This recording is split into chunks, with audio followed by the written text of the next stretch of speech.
자, 이번에 알아볼 내용은요, 패널 데이터 시트 보는 법입니다. 우리 수리맨들이 보면 이제 패널을 갖다가 이런 부분들 데이터 시트를 잘 안 보는 경향이 많아요. 왜 그러냐면은 이 패널이 보면 VC 전압이 LVDS 케이블 30핀 LVDS 케이블을 통해서 들어가는데 어떤 거는 5V가 들어가는 게 있고요. 어떤 건 12V가 들어가는 게 있어요. 근데 여러분들이 잘못해서 그죠? 잘못해가지고 5V형 패널인데 12V를 인가했다 그러면 뭡니까? 안에는 이게 소자에 타겠죠. 그래서 의심스러우면 패널을 갖다 봐야 되는데 그 패널에 보면 우리가 여러 가지가 있어요. 패널 VCC 공급 전압이라든가 LVDS 핀맵이라든가 그 다음에 이 액정에 대해서 최대 해상도는 얼마입니다 하는 내용들이 있습니다. 그런 부분들을 우리가 참조를 하면 되겠다. 자, 이거는 이제 17인치 모니터인데 LG 건데요. 요 품번이 여기 적혀 있죠. 요거 가지고 올 데이터 시트라든가 데이터 시트 참조 사이트 몇 군데가 있는데 그 점검을 거기다 이제 조회를 하면 나오죠. 자, 이제 한번 들어가 봅시다. 이 사이트에 접속해 보면 이렇게 이제 데이터 시트 그 웹사이트가 나와요. 거기 그 검색에다가 요 LM170201이라는 걸 갖다 검색을 하게 되면 요 패널 데이터 시트가 나오죠. 뭐 17인치 XGA TFT LCD가 나오죠. 그럼 요걸 클릭해서 들어갑니다. 들어가면 이제 여러 가지 그 시트가 나오는데 우리가 주로 많이 보일 게 뭐냐면 픽셀 포맷이에요. 얘는 해상도가 1280에 1024밖에 구현이 안 돼. 최대 해상도가 1280에 1024밖에 구현이 안 되는 거다 하는 거죠. 그죠? 참조하시면 될 거고. 그래픽 카드가 풀 HD가 지원된다. 그래도 얘는 그 1280에 1024밖에 지원이 안 되고 어떤 데는 뭐냐 아웃 오브 렌즈라는 게 나오겠죠. 그죠? 그래서 인식 못하는. 자, 그래서 그런 부분이 있고 우리가 많이 봐야 될 게 뭐냐면 바로 이 파워 서플라이 인풋 볼테이지입니다. 이게 패널 VC 전압이에요. 패널 VC 전압인데 데이터 시트를 보게 되면 미니멈 얼마에서 맥시멈 얼마까지 공급해주면 얘가 동작을 한다. 미니멈 4.5V에서 5.5V 사이면 동작한다. 보통 우리가 표준 전압을 5.5V를 공급해주죠. 그죠? 이 운행을 보고 5V 패널인데 12V 공급하면 안 되겠죠. 또 12V 패널인데 5V 공급해가지고 왜 동작이 안 되지? 그러니까 이 내용을 몰라서 그러는 거죠. 그때 이제 이 패널 그 데이터 시트를 봐가지고 VC 전압이 몇 볼트형 패널이구나 우리가 알면 되겠죠. 자, 또 하나 이제 우리가 실수를 저지르는 게 뭐냐면 보통 우리가 이제 그 패널 쪽에 보면 그 LVDS 케이블 꽂아지는 그 패널 보드 쪽에 보면 이렇게 이제 커넥터가 있는데 보통 좌측부터 1번 핀이에요. 30번 핀을 표준 케이블을 많이 쓰죠. 커넥터를. 보통 28, 29, 30번이 VCC로 보통 우리가 알고 있어요. 보통 여기가 요 세 단자가 VCC 단자입니다. 그죠? 5V 패널 때 이게 일로 5V가 들어갈 거고 12V 이게 12V가 들어가겠죠. 근데 요 핀맵이 이 VCC가 요쪽으로 되어 있는 것도 있어요. 그러니까 우리가 잘 모르면 주의를 좀 해야 된다는 얘기죠. 주의를. 자, 이 LVDS 케이블을 보면요. 어떤 케이블은 여기 뭡니까? 요 세 개, 28, 29 앞에 30번 앞에 이 핀이 2가 빠져 있어요. 그래서 우리가 요걸 보고 여기가 VCC네 알 수 있지만 그죠? 모르는 사람들은 이게 지금 안 돼 있단 말이죠. 그럼 여기가 VCC인지 여기가 VCC인지 몰라요. 그럼 우리가 꽂기 전에 테스트하러 하면 여기 재보겠죠. 그죠? 여기 재니까 여기가 VCC가 5V가 나와. 여기가 VCC 라인이란 말이죠. 여기 재니까 여기가 나와. 여기가 VCC 라인이란 말이죠. 그죠? 그래서 이거를 잘못 꽂았을 때는 그죠? 소자에 어떤 소손이 온다 하는 거죠. 그 패널 데이터 시트에 LVDS 커넥터 핀맵을 보면 친절하게 나와 있죠. 28, 29분이 뭐냐면 파워 서플라이 VCC 핀이라고 나와 있죠. 5V를 공급해주는 타입이다 얘는. 나와 있죠. 이런 거 우리가 참조를 해야 된다. 그죠? 아니면은 여러분들 이 케이블을 뽑을 때 그죠? 이 케이블이 지금 이렇게 체결되어 있겠죠. 이렇게 체결이 되어 있습니다. 이렇게 그러면 긴가민가 하면 우리가 수리하기서 뺄 때 여기다가 이렇게 유성펜을 칠해 놓으면 여기가 이 부분이구나. 여기 칠해져 있고 여기 칠해져 있으니까 그죠? 이 부분이 요 커넥터가 이 방향이구나. 꽂으면 되는데 대부분 성급하게 빼다 보면 헷갈리는 경우가 있어요. 그때는 우리가 이 데이터 시트를 참조해 가지고 보면 된다. 더욱더 궁금하면 뭡니까? 이 패널 덮개를 갖다가 덮어 빼면 뭡니까? 요 29할 29, 30번 아니면 1, 2, 3번 쪽에 이 휴즈 F1이라고 표현이 되는 게 있어요. 표현. 그죠? 이 VCC는 항상 휴즈를 거쳐서 들어가죠. 요 휴즈가 있는 분이 VCC예요. 그죠? 보통은 여기가 돼 있어요. 여기가. 근데 여기다 돼 있는 놈도 있다 이거지. 그러니까 조심하셔야 된단 말이에요. 여러분들이 할 때. 그죠? 자, 빠른 고장 진단을 위해서 테스트 지기가 필요한데 이건 왜 그랬어요? 모니터 수리가 들어오면은 빨리 우리가 찾아내야 되겠죠. 이거를, 이런 부분들을.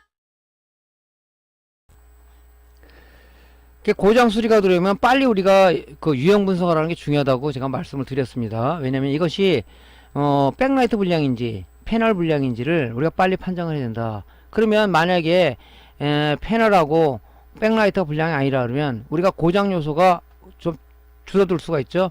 나머지 뭡니까? SMPS 아니면은 AD보드 올 거란 말이죠. 그래서 우리가 고장 요소를 빨리 판단하고 진단하기 위해서 이게 필요하다. 이 패널 테스트지가 이렇게 제품으로 이렇게 나와 있는 것도 있어요. 그래서 여기다가 이제 RGB 신호도 우리가 이제 데스크탑에 있는 신호를 집어넣어서 쓸 수도 있습니다. 근데 이렇게 안 하면 여러분이 그냥 이렇게 자작을 해도 돼요. 다일 한다 그러죠. 여러분 26인치까지 커버되는 있잖아요. 모니터 같은 게 있으면은 뜯어서 그 모니터 너무 크잖아요. 그래서 이렇게 아크릴판에다가 이렇게 만들어서 그죠? 요거 이제 뭡니까? 그죠? 이 인버터가 달려 있죠. 얘는 뭐냐면 그 CCFL 방식, 즉 LCD 모니터 쪽에 테스트용 지구고요. 여기다가 이제 맞는 컨버터를 올리면 이제 뭡니까? LED 모니터에 그 패널 테스트 지가 될 수 있겠죠. 그래서 요런 걸 하나 만들어서 그 제품으로 되어 있는 게 비싸다면 여러분 이렇게 다이 하실 수 있단 말이죠. 그죠? 이렇게 해서 이제 만들어 놓으면 이제 여러분들 이거 갖고 테스트하면 되겠죠. 뭐 백라이트 테스트하기는 우리가 CCFL 뭐 저런 테스트지가 있다면 그걸로 하도 되지만 그게 없다 그러면 백라이트 테스트지구를 우리가 이렇게 하면 된다 그랬죠. 이걸 만드셔도 돼요. 그죠? 왜냐면 이제 인버터 동작 조건이 VCC 볼트, 그라운드, 온오프 시그널이니까 온오프 시그널은 AD에서 못 넣으니까 우리가 강제로 신호를 줘야 되는데 어떻게 주냐? 얘기 드렸죠? 야. 자, 여기 지금 12볼트가 들어가고 그죠? 그라운드가 접속이 되고 그죠? 그 다음에 이제 온오프 시그널이 들어와야 인버터가 동작이 된다 그랬죠. 요것만 들어가서는 안 된다 그랬죠. 왜냐면 온오프 시그널이 이 PWM의 이네이블 단자로 해서 동작 트리거 신호를 줬을 때 PWM이 펄스 발전해서 스위칭을 한다. 그죠? 그 이 온오프 신호를 AD보다 연결해야 되는데 연결할 수가 없잖아요. 단독을 하다 보니까. 그럼 얘를 갖다가 5V 신호를 강제로 줄 수 있는 방법은 뭐냐? 자, 12V 라인에다가 C키로 저항을 달아서 이 아웃풋 단자를 어디에 했냐? 바로 이 커넥터에, 그죠? 온오프 단자에다 연결하면 돼요. 그럼 뭡니까? 12V가 들어가죠?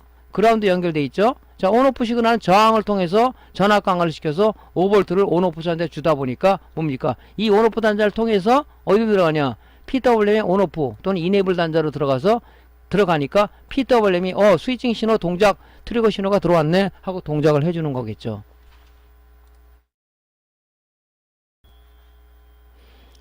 자, 이런 것은 이제 여러분들이 이제 완제품 사지 말고 공부 차원에서 한번 해보세요. 뭐 어려운 사항은 아니잖아요. 그래서 이렇게 만들어서 지그를 가지고 있으면 될 것 같습니다.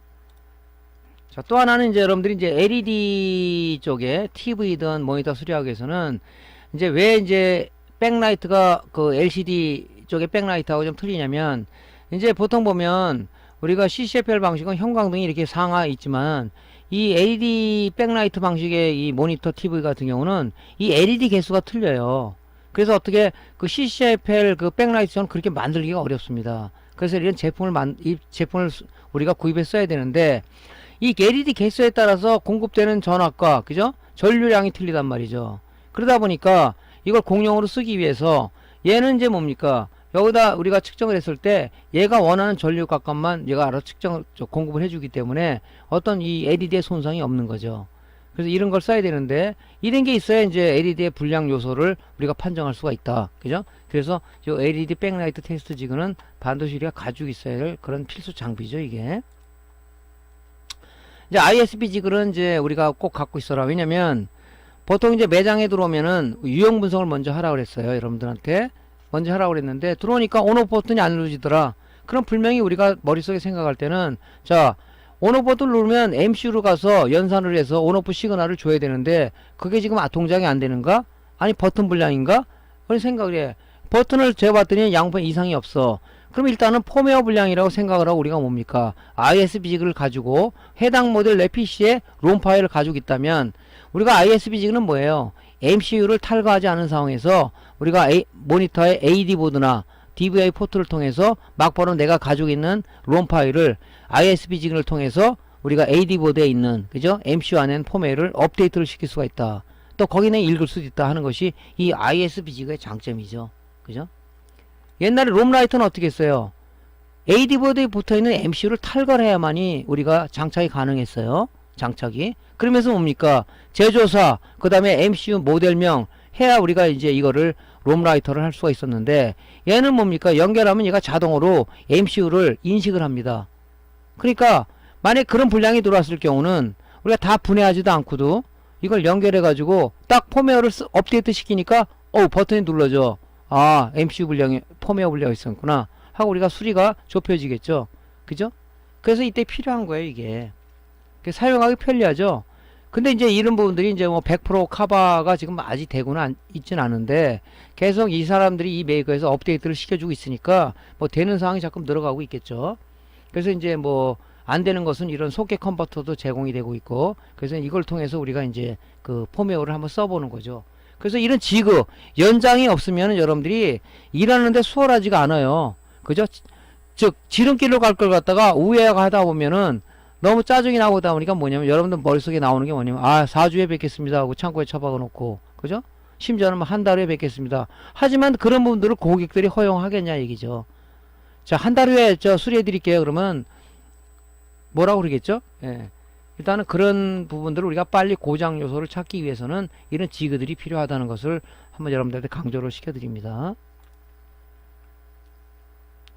자, 이제 여러분들한테 말씀드려야 될 게 뭐냐면은 이제 데이터 측정용 지그예요. 그죠? 이 측정용 지그에 대해서 한번 말씀드릴게요. 예? 여러분들이 이제 입문하시는 분들이나 아니면은 또 뭐 취미로 하시는 분들이나 그러면은 여러분들이 제일 중요한 것은 모니터다 그러면 모니터의 흐름, 그 다음에 어떤 측정 포인트, 그 다음에 측정 데이터를 가지고 있어야 고장 제품을 수리가 들어왔을 때 또 아니면 자기가 갖고 보유하고 있는 어떤 그런 기기들이 문제가 생겼을 때 자기 머릿속에 측정해본 데이터와 이건 정상 작동되는 기기를 얘기하는 겁니다. 했을 때 비교 분석이 될 수 있다는 거죠.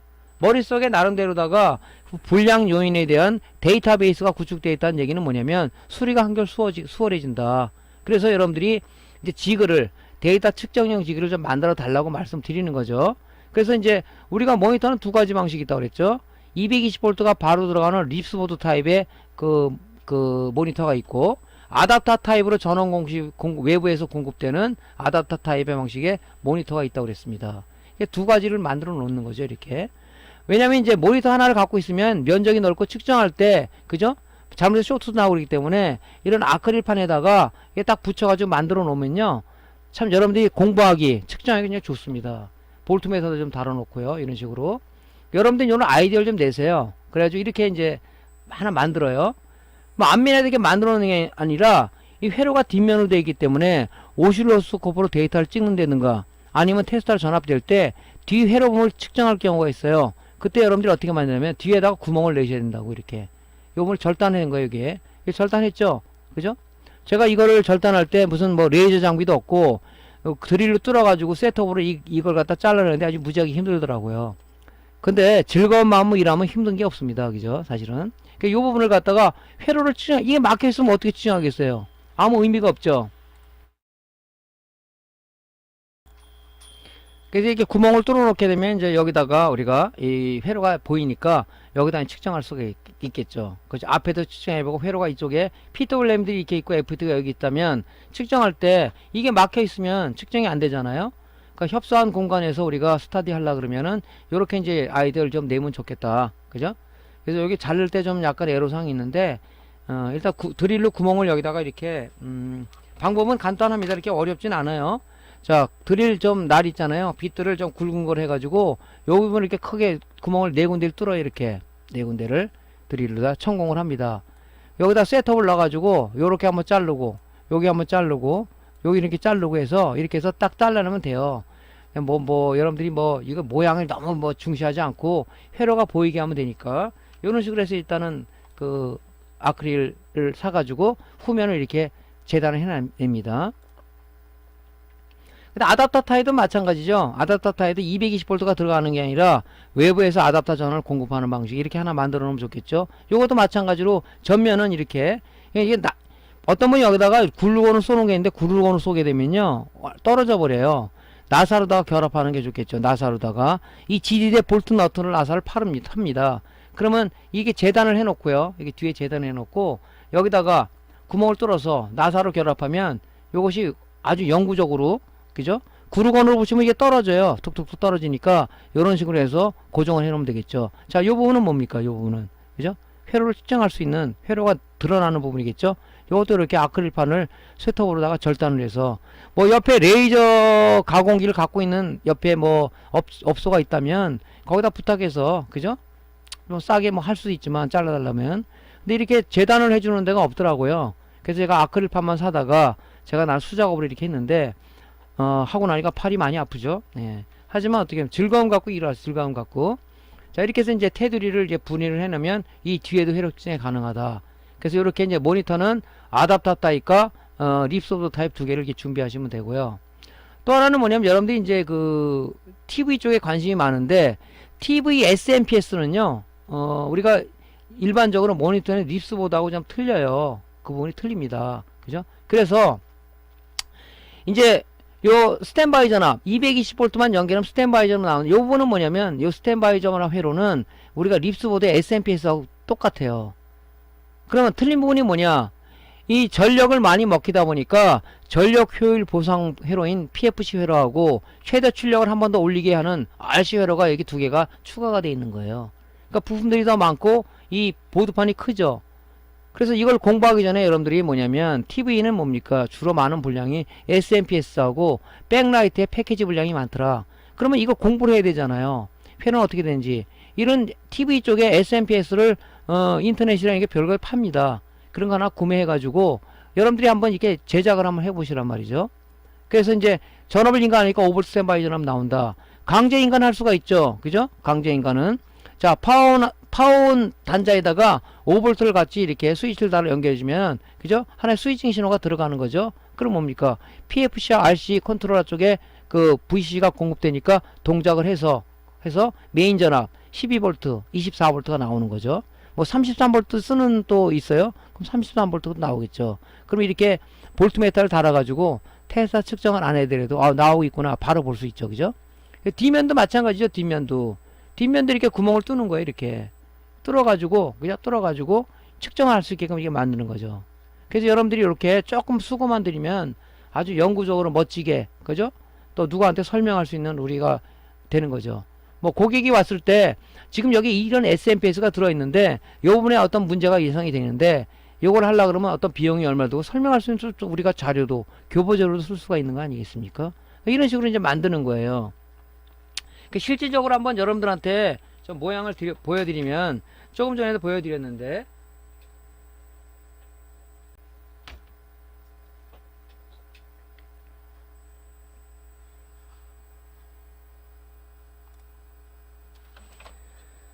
자, 요게 이제 뭡니까? 그 AD 보드 방식의, 그죠?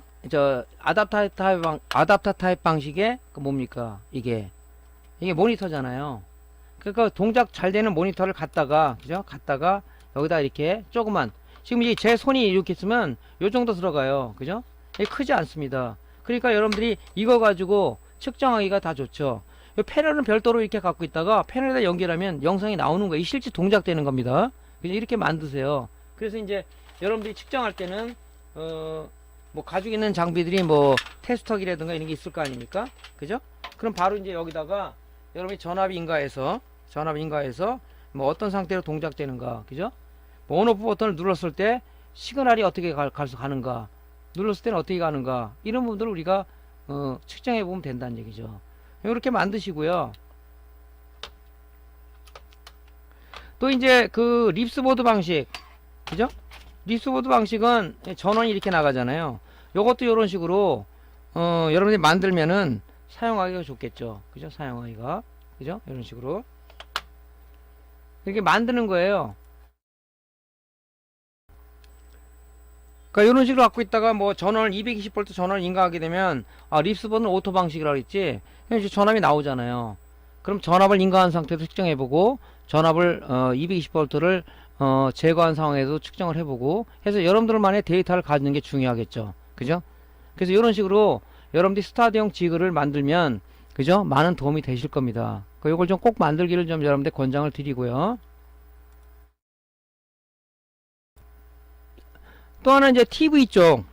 TV 쪽은 이제 SMPS 쪽이 주로 이제 분량이 나니까 이거 분석하는 게 제일 중요하겠죠. 그러니까 이런 식으로 TV가 뭐 이 SMPS 종류가 많아요. 보통 인터넷에 보면 이렇게 단품으로 많이 팝니다. 그럼 이걸 사다가 여러분이 분석해야 되겠죠. 회로들은 대동소이에요. 스탠바이 회로, PFC 회로, RC 공진 회로 이렇게 돼 있단 말이죠. 그럼 이걸 갖다가 여러분들이 한번 분석을 해보는 거죠. 그러면은 자 220V 인가하게 되면 스탠바이 형식이라고 했죠. 5V만 나온다. 그죠? 220V를 딱 인가하게 되면 그죠? 여기서 5V만 딱 출력이 되겠죠. 그죠? 이 5V는 뭡니까? TV 쪽에서 AD보드가 동작하기 위한 기본 전압을 여기서 제공하는 거죠. 이걸 가지고 이제 리모컨의 어떤 그 적외선 포트를 통해서 온 신호를 주거나 아니면 파워 버튼을 눌러서 온 신호를 줬을 때 그 온 신호가 그죠? 스위칭 회로 즉 TR과 포트 커플로 이루어진 스위칭 회로를 통해서 바로 PFC하고 RC 컨트롤러 쪽에 PWM 컨트롤러 쪽에 VC 전압을 갖다가 열어주는 거죠.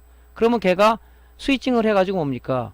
PFC에서는 전력 효율 보상 회로니까 그죠? 하나의 승합을 하는 거죠. 그래서 맨 처음에 스탠바이 전압을 우리가 기동했을 때는 이 대전압 콘덴서에 310V가 충전이 되지만 이제 스위칭 회로를 통해서 PFC가 종작되면은 전력 효율을 보상하는 거다 보니까 여기에 450V 이상이 여기다 충전이 됩니다.